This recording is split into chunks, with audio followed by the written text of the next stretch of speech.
ধুবলাগুড়িতে আজকেই ছিল আমাদের শেষ রাত।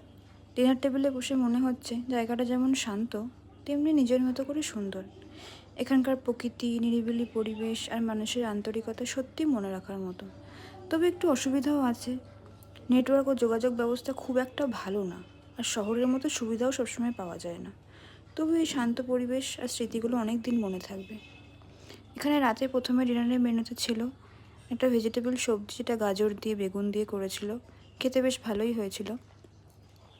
তারপর ছিল এটা হচ্ছে পোস্ত দিয়ে আলু ভাজা, সরু সরু করে কাটা আলু ভাজা। খেতে খারাপ না। এদের এই হোমস্টের খাওয়ার দাওয়ার কিন্তু বেশ ঘরোয়া ছিল এবং সুন্দর ছিল।